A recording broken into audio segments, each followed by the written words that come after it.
Hi, I'm Dr. Mitch Harlan, and welcome to the Truth Talks podcast. Today's episode is interesting, I must say. We are here with Deb Sheppard. Deb, how are you? Feeling great this morning. Getting a little cold though here in Colorado, but that's good. This is really exciting because when I told producer Chad, I said, hey, we're going to bring on Deb Sheppard. He's like, oh man, I dig this stuff. Yeah. And so it's really fun. So let me introduce you a little bit about who you are. You're an internationally recognized medium, psychic, author, and speaker. So explain a little bit to us what all of that actually means. Well, as a psychic, we kind of not able to really tell your futures. Otherwise, we'd have the lottery numbers, but we're able to give you some direction of what we see that's going on in your life. And just that gut feeling. We were up in Grand Lake last weekend and we decided not to stay because we just had this overwhelming feeling. And the house burnt down and the hotel we stayed in burnt down. So it's just kind of that feeling that we don't always trust. Sometimes we talk ourselves out of it.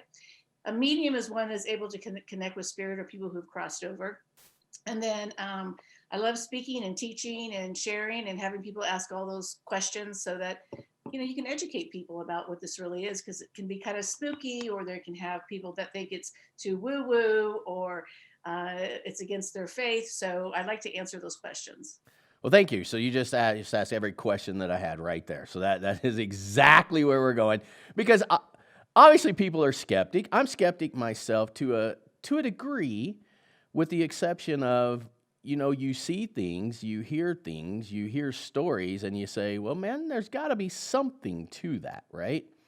But there's always that elephant in the room of, I don't know. I mean, how does one person have that gift, that talent, whatever it may be? But I think everybody has had that moment in time where you're like, wow, something is there. I've heard people say that we all kind of have a little bit of that, but a lot of people kind of suppress it, maybe because of the religion, the fear, the whatever else it may be. Does that sound about right? 100%. What it is that we're all born with the sixth sense, just like animals.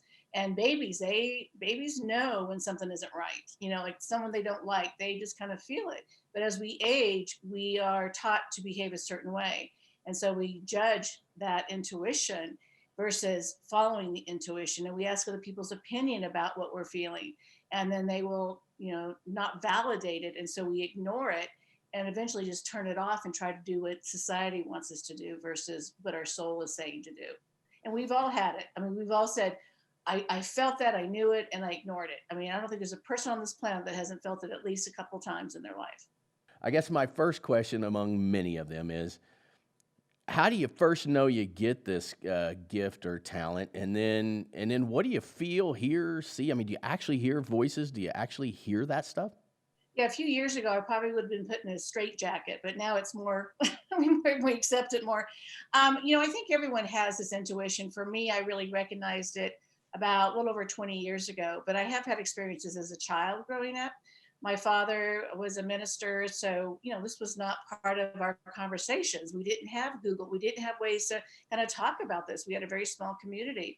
But I remember one time waking up and telling my mom I had a dream that Elvis Presley died in the bathroom. And my mom responded by, "Do you want powdered sugar or syrup on your French toast?" These were not just conversations that you would normally have. But probably about 24, 23 years ago, I my husband's company downsized. It was because of hurricanes, and he couldn't get another job. And so I started doing soul searching, like, okay, what's next? What can we do? And I started learning about feng shui and learned about energy. And that's when I started feeling that people who had passed that I did not know start feeling them. And I called a girlfriend and said, I think your dad's here. And I never knew her father. And she was pretty open minded. I hung up the phone, and about 4 hours later, I said, I'm so sorry. Are you okay? She goes, well, I needed to hear this information, but I'm a little overwhelmed. And that's when I went to the library, just started reading books about this kind of work. And I had no idea it was even called a medium. And when I sat down to tell my husband at the time, he's now deceased, I said to him, I got to tell you something. And this is after a bottle of wine. And he said, I say, I can hear dead people. And he goes, as long as you're not pregnant, because we're too old to have any more kids. And he, so I was really supported by a lot of people around it. And like my family doesn't believe in it, but they support me because I told them they don't have to agree. You know, they don't have to agree. This is what I'm going to do, but you don't have to agree. And I think that's the biggest thing. I'm not here to tell you that this is true. I'm here just to do my job, and you make those decisions.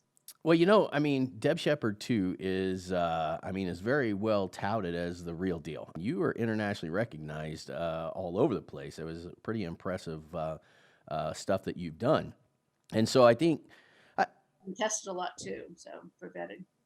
yeah, so I think that then kind of adds more to this validity, and a person then has to sit back there and think just a second. What in the world? One of my curiosities is though, do you see a face, or do you see, or is it just an energy or a feeling or a story that you're hearing and it applies to that person?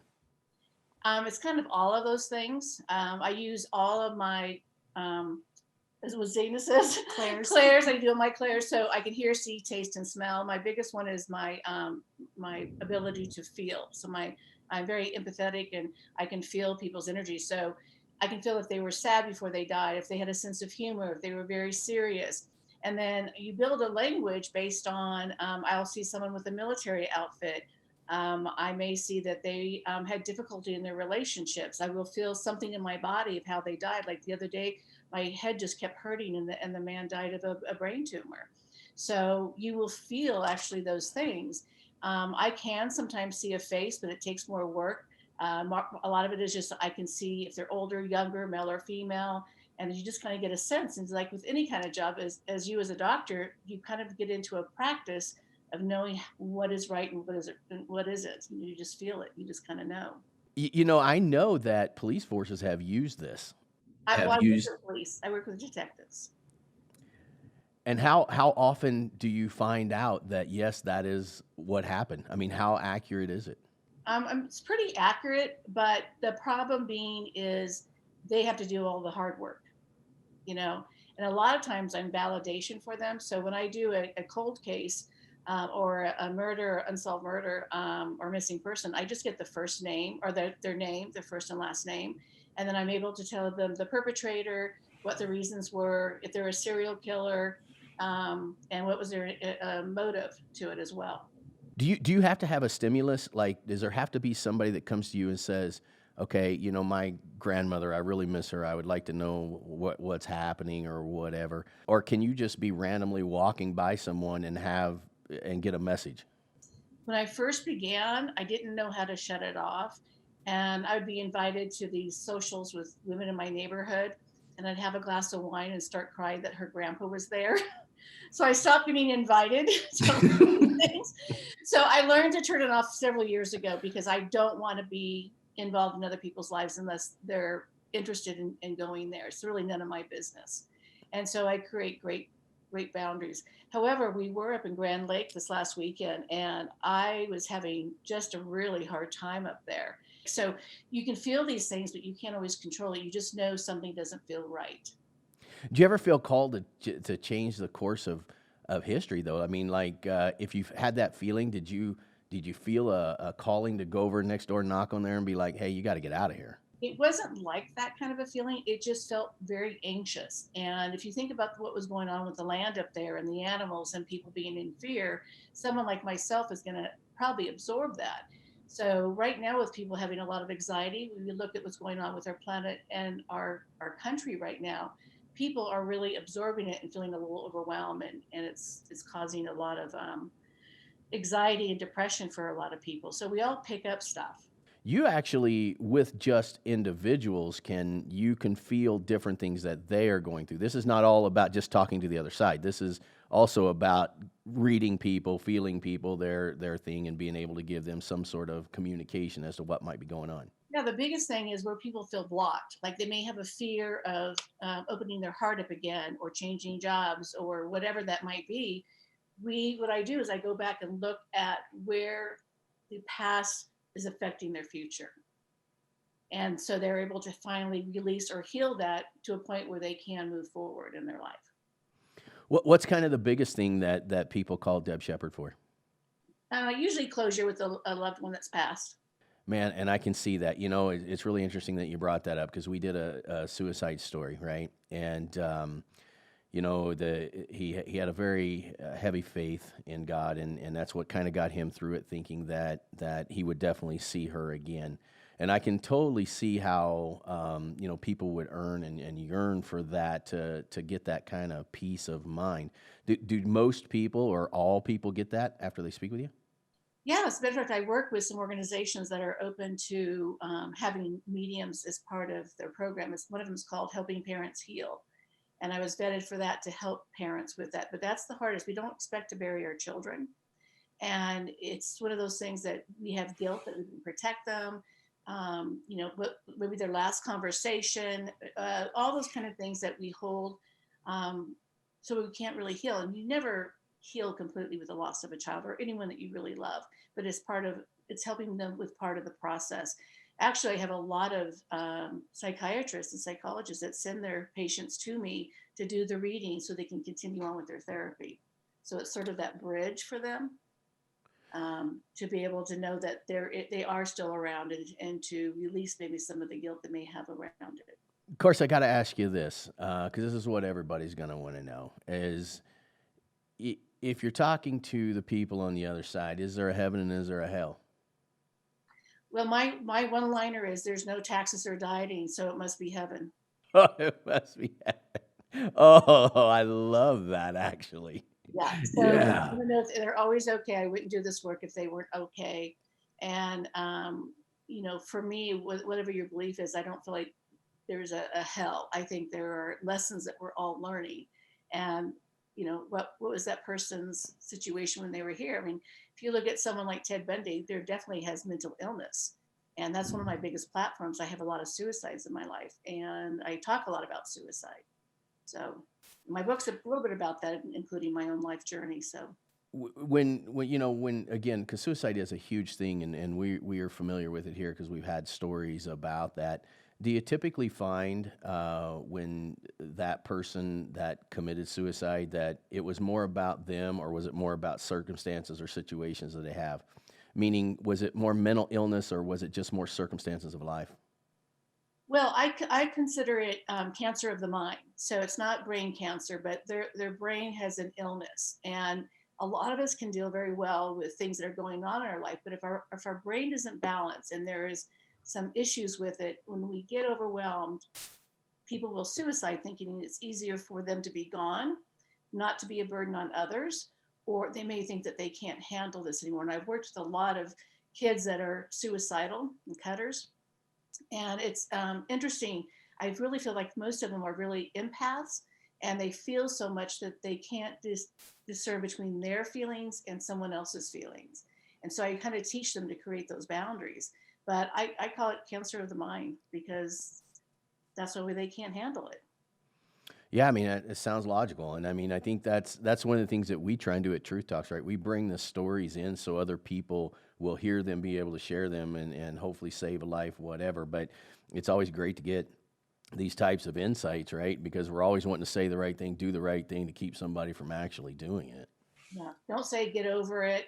It'll get better. Just really be a good listener and really be there for them without judgment, because they feel like they're already being judged. And I think we want to fix it, which means we think that they're broken when they're just hurting.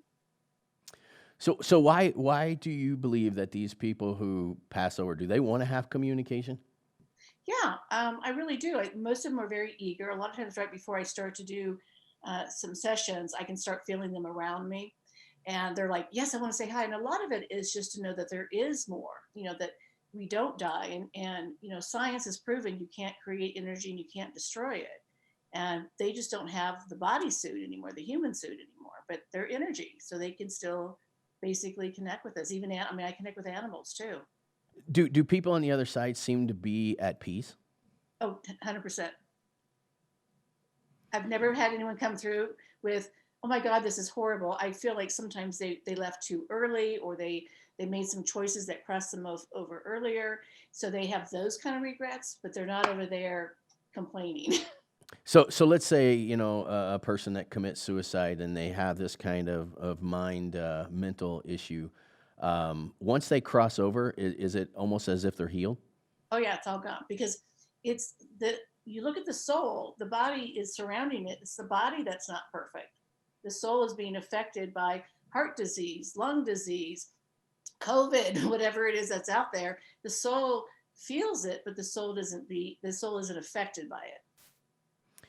Because it's really fascinating. I was actually preparing for a debate that I was actually going to be doing, and it was a guy who really doesn't believe in God, and he he's very very well educated, very smart guy, and I was looking through some of his work and so on and so forth, and then all of a sudden when you start looking at that work, you obviously find a bunch of other stuff, and so I started noticing that there were tons and tons and tons of these people that had near death experiences, right?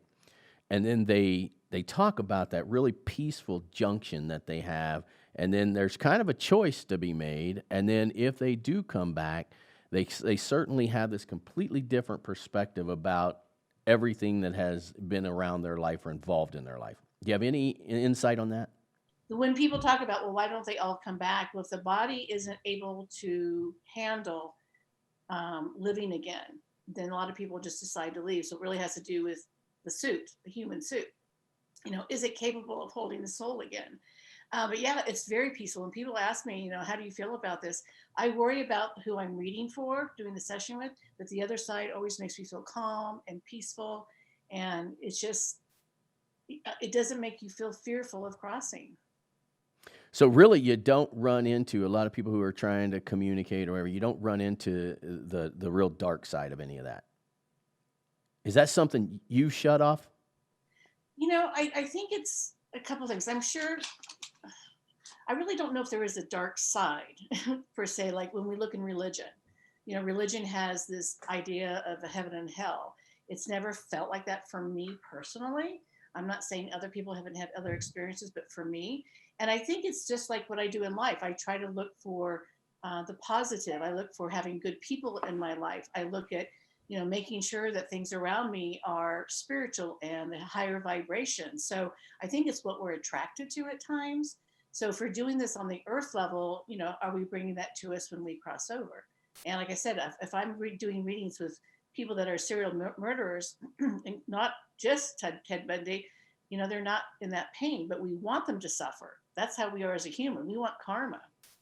Have you ever had a situation where somebody comes in, they want to speak to somebody or whatever, and then no one shows up?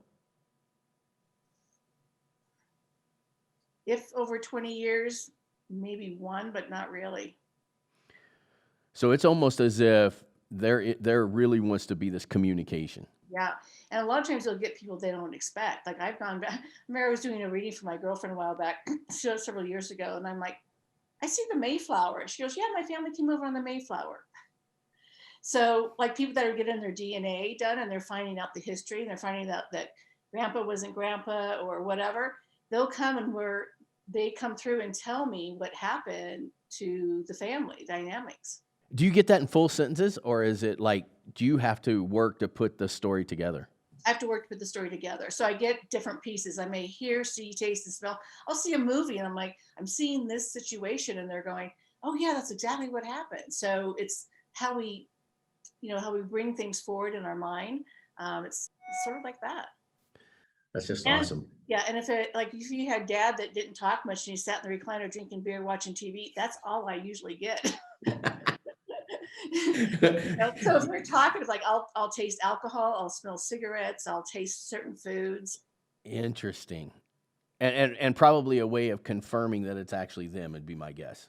Yeah, what I try to bring through, what they give me is things to validate it's them for sure. So they'll give me even things that I would not understand whatsoever, and they're going, oh my God, that's exactly what happened.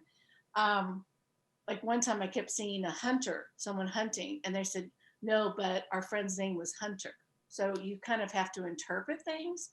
Ah, Then I'll get things really clear. Like I saw the other day, Elton John singing Tiny Dancer, and that was her favorite song. And they had all tattoos of it. So it just depends on what music or what movies or what life experiences I've had that they can tap into. I got to ask you this. Did Jen show up today? I could feel her earlier, and I'm thinking, I have not thought of her in so many years. So I'm sure there's a feeling of, I'm not tuned into the other side right now, but I can certainly do that. Because I know she used to tease me all the time because she's like, I'm going to come back and I'm going to haunt you. And she goes, I promise you I am. I'm like, you better not, because you know I don't like that stuff.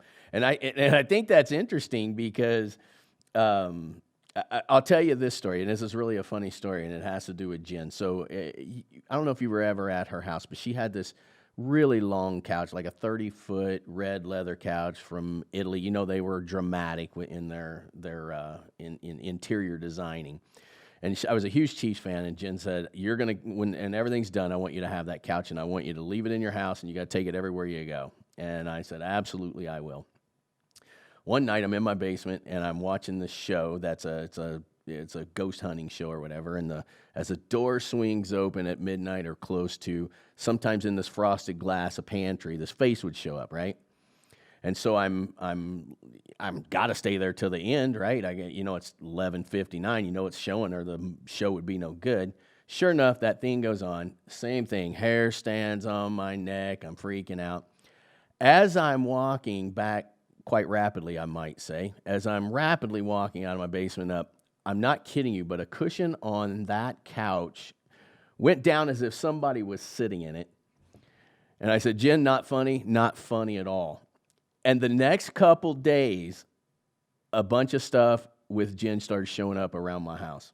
Yeah, that would be Jen. Well, it's interesting as you were talking about her, and for the audience, Jen was a mutual friend of ours that kind of connected us, and she was a chiropractor in his past. But I don't know if Chad, when he goes back to hear this, your microphone started acting odd when you were talking about her. They love messing with electronics. So did Chad see that? So yeah, the hair on your skin. I'm trying to get over the goosebumps on my arm is what I'm trying to do. So that would be her saying, "Hello, doctor." Yeah, so I'm getting the chills too, which means that she's around probably, and I feels like she has this huge smile on her face. Like, of course I got you.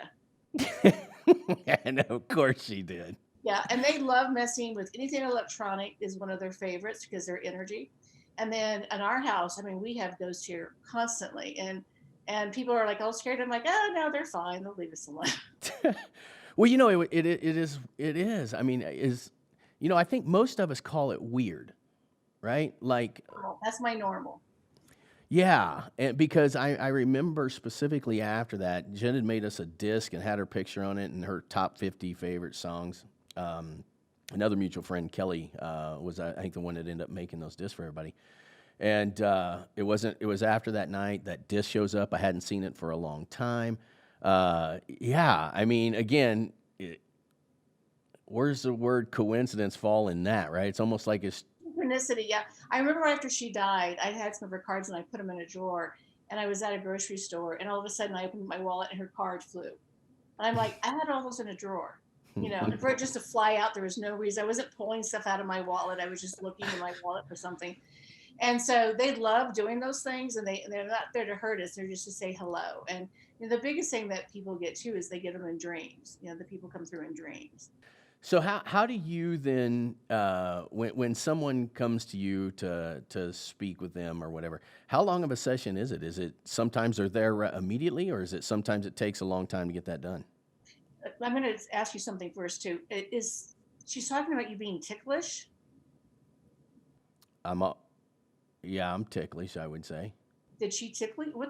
She's just talking about being ticklish. So I'm going to leave that with you. That's Jen. So I don't have any idea.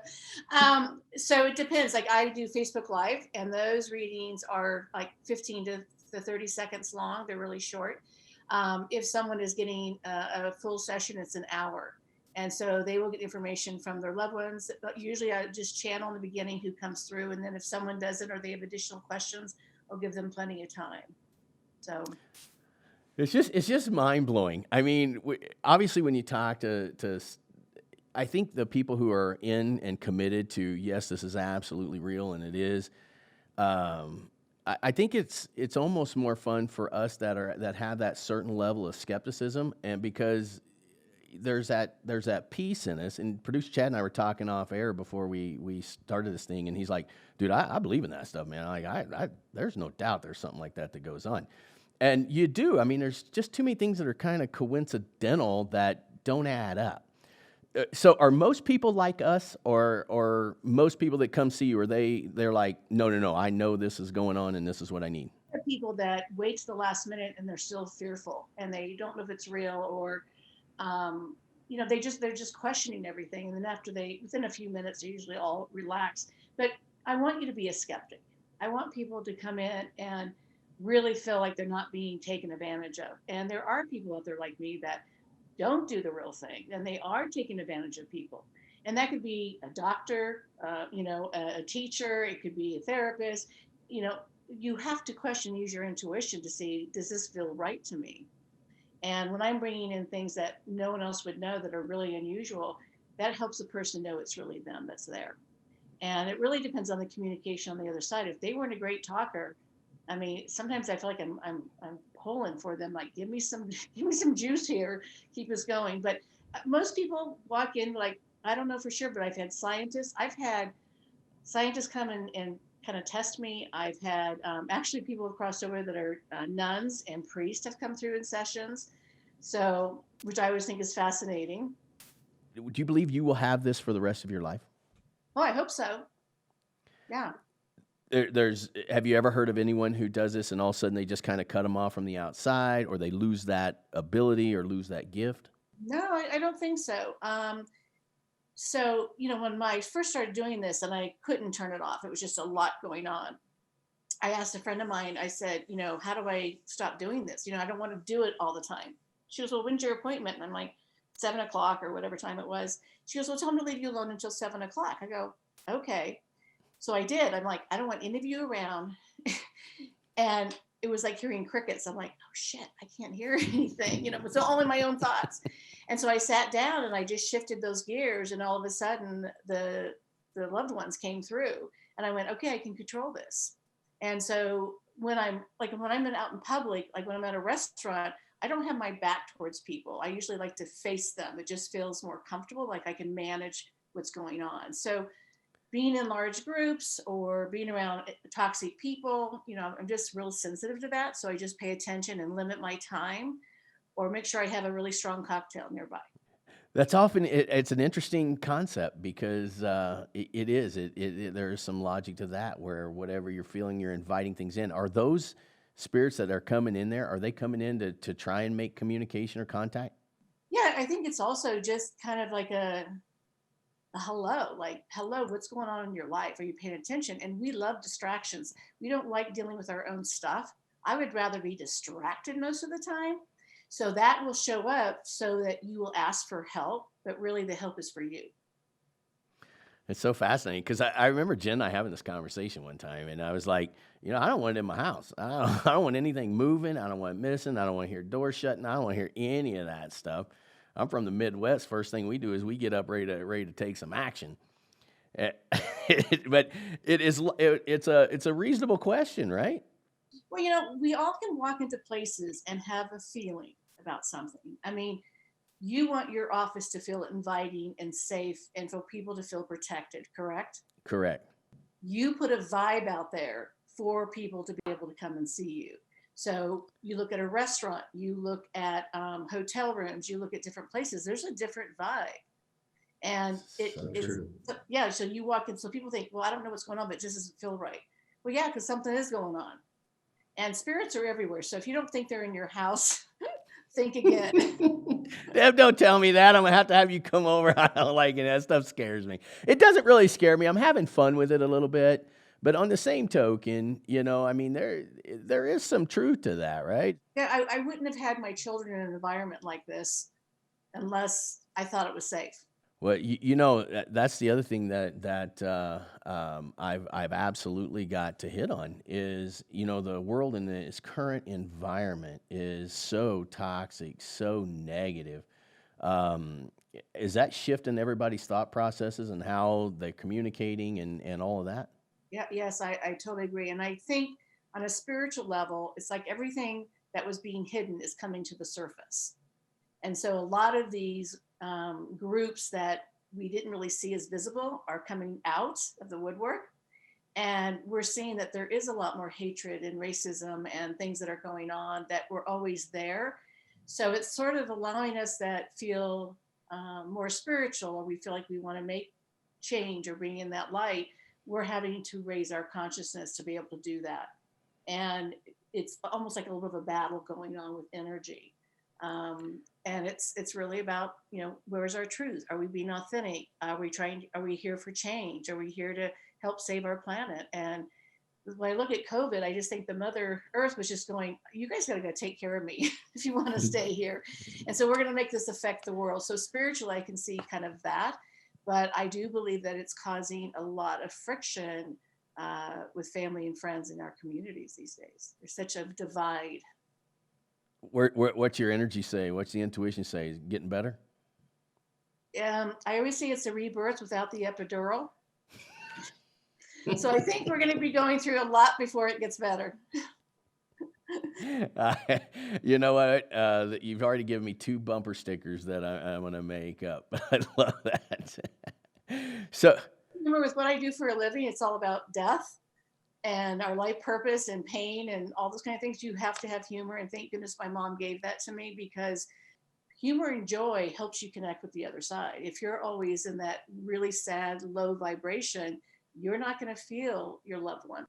the one thing that I think about as we're sitting here having this conversation, though, I know a lot of people, see a lot of people, they get cancer, they have loss of a loved one, whatever it may be, and they really lose this overwhelming sense of fear and anxiety and so on and so forth. But when I talk to you, one of the things that kind of resonates to me or makes me think a little bit is it is peaceful over there, and I wonder how much when people hear about the peacefulness on the other side, that it would really change the level of anxiety that a lot of these people have. I think it does. I'll have share a story with you that you'll appreciate. I think this lady was in hospice, and she should have died like weeks before, and she was just hanging on. So a hospice nurse knew me and called me up and said, we don't know why she isn't leaving, because, we've told her it's okay. She said goodbye to her family, everything that was possible. So I tuned in. I said, well, first of all, she's tired of you guys being in the room, so go to the kitchen. And second of all, her husband is waiting for her that's crossed over, and she did not like him. I said, tell him to leave her alone. And so they did. And 20 minutes later, she crossed. And I've had people like, I don't want to hear from my ex, and da da da. And I'm like, well, they're not the same now if they were here. So it's like you like not wanting to hear from your loved ones, which is absolutely fine. But others too, they have that resentment towards somebody, and that person that crossed over is not the same person. So I thought it was kind of funny. No, I think I would enjoy that, hearing from loved ones and so on and so forth. I always just kind of have a little bit of fun with the dark side, right? That's the only one that I don't ever want invited in anywhere I'm at, because I love to laugh, I like to have fun, and if somebody's coming back to tell me something funny or have a good time, matter of fact, I'm sitting here waiting right now to be tickled, because I just feel like it's about to happen or something's supposed to happen like that. Is Chad ticklish? Are you ticklish? He says not really, but he probably is. Everybody's ticklish. But there's some people that just really are. And it feels like that's what I was getting, which I never get that kind of a word. So I don't know what that's about yet. But that's okay. We don't have to worry about it. Right. I mean, like, I'm sure that is a difficult conversation, right? How you have to piece a lot of that together. But then kind of when you get all the pieces, that's when people are like blown away, like, oh my God, yeah. And sometimes I've had people where I just see something and I'm saying, okay, this is what I'm getting. And they were like, I don't understand. I said, just write it down.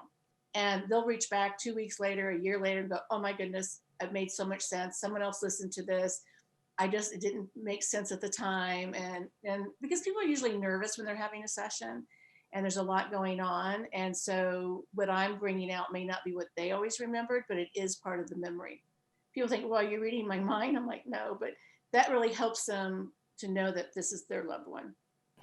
Might be kind of a crazy question, but once they've had contact and spoke with them, do they want it constantly? Can they then access that? Yeah, this is the big, especially parents that have lost children. Someone has lost their partner. I mean, someone that was really, really close to them. They want constant contact. I'm not a therapist, so I don't recommend that they come back often. Maybe once a year or whatever. But I do teach them to find their own way of connecting. But the other side wants us also to have a life. They want us to have what we're here to learn and to do. They don't want us to be constantly trying to connect with them. You don't hold them back. You don't make things bad. It's just we still have to have a life here. And grief has its own process. Do you think all of us have that inside us if we were open, completely open to that opportunity? Yeah, and that's what I try to teach people is like, I want you to use your intuition. I want you to feel them that's coming from. And I always say joy is one of the best ways to have a connection. So for a medium, we have no grief around your loved one. I mean, we feel bad for you, but I didn't know who this person was. So for them, they don't know if it's their grief or if it's actually them coming through. And for me, I know it's not my grief because it's not about myself. Well, that was actually the question I was getting ready to ask. That sounds like it can be a kind of a heavy load for you, but you separate it as such then. I feel like I'm doing my job. And think about someone coming in and they were in a bad car accident and you really feel for them because you have that empathy and the compassion for them, but you're there to do a job. You're part of the process. And it's the same thing. I'm just here as part of the process. And that's it. You make that sound easy now, but in the beginning, did you carry a lot of that story? Because I know me as a doctor, I carry that patient home with me. I carry the story, I carry that, and that can get to be a lot. I think there's times where it really hits home. I mean, I've seen, I have one client, she lost all four of her children at different Mm. times. And ones like that stay with you. And you're going to remember that session because how do you bury four children and still survive? Stay, Yeah. get up every day. And that's just because we have the capacity as humans to have compassion for her. But I can't fix it for her. I can't take away the pain. I can just be another tool for her. Now, can you speak to your own loved ones? Yeah, a lot of times I don't want to. My second husband suicided, and I'm still angry with him. So sometimes when he shows up, I'm like, seriously, go away, go go to the afterlife, go help somebody else. But there's other ones. I mean, and I've had a lot. Like this year alone, I've had three people pass, and I know they're okay, so I don't have a need for it. And I think a lot of people, because of their belief system, they're not sure, so they really want to feel them to know it's real. And I know that they're okay, so it's a little different. And I Yeah. also can connect with people that a child died in utero, whether it's a termination or a miscarriage, or they've come where they're stillborn. They can come through too. Oh man, you just opened Pandora's box right there, right? I mean, with the political environment as it is, that one gets complicated. When it's in a large group or a group of people, of course, large groups are not happening right now. But even if it's just a small group, I don't talk about a termination of a pregnancy ever unless it's a private session Yeah. or they ask about it. But otherwise, I don't because it's none of my business, and that's not my journey. It's not my path. Yeah, but it certainly brings up a interesting topic, does it not? Yeah, absolutely. And I'm always willing to talk about that. I do study probably way too much politics these days. And it's probably all the energy that's going on. And people are coming to me with a lot of fear these days, COVID and politics. So that's sort of what I do is take the edge off that for people. Which I'm sure is a blessing for a lot of people because they are so. I mean, anxiety is one of the worst things that happens to a human being for sure. But we have no control right now. Right? Yeah. Humans want to have control. That's how we're created. It's, to surrender means that we are, which is what I have to do when I do readings. I surrender to what needs to show up. I don't get to control it. So for the rest of us, or all of us, and even me at times, we want to control an outcome. And we want to have certain results. And which that does sometimes is it takes away from the ability to have a bigger situation. Like for me, if my husband would have got another job and we would have been financially in the place that I thought we should be, I would not be here with you today. I kind of had to say, this isn't working. I wanted control. And it's like, that's not how it's going to work. And right now, everyone is being affected by whether it's politics, climate change, the fires here in the pandemic, we're all feeling it. But it is so much the truth. I want to take a couple moments though to really talk about you. So you do private sessions, and people can get a hold of you how? Through my website, or you can actually book an appointment on the website or call the phone number there. I also do Facebook Lives on Wednesdays at 11:11, and I'll do readings then. I have a topic, and trying to think of other. Just go to the website, and then Dana will walk you through it, or just book it. Absolutely. Well, tell me a little bit about the podcast. What are you doing? Are you bringing on guests? Doing online stuff very similar to what we're doing? Yeah, right now. I just talked about how I kind of got here, my journey, and about what I believe in the afterlife, as well as reincarnation, and what our life purpose is. And then one of the guests that we're going to feature is a friend of ours that had an addiction, but really understanding addictions, especially right now with COVID. We're seeing a lot more concerns with this. People with mental health, of course, addictions are a big thing. To let people know that we're transparent, we're here to help you, and not to be ashamed of these things. And I think that's the biggest thing is the more we're transparent, it gives people permission to be authentic themselves. I love it. And give us your podcast name so people can look that up. Spirited Straight Talk. That launches tonight, and then how many times are you going to do it a week?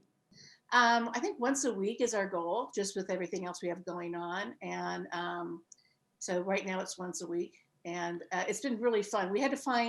I have a lot more respect for people that do podcasts now because of what it takes. So every room in this house has high ceilings. So we eventually had to do it in our master closet. As I say, everybody needs a Dana. I say everybody needs a producer Chad. That's what I say around these parts. But podcasting is fun. It's a blast, and I think what is really cool about this stuff is, you know what?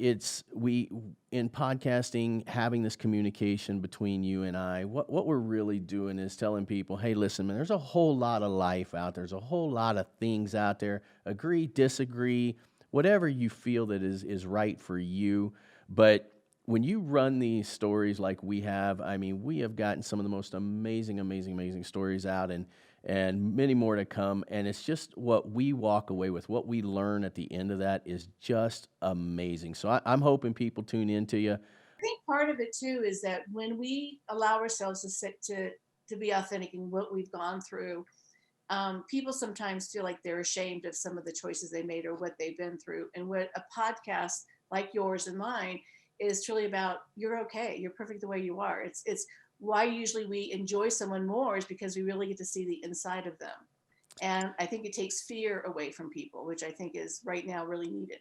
That is certainly what we do at Truth Talks. We tell the story and we let everybody else decide how they're going to process that information. That's not our job.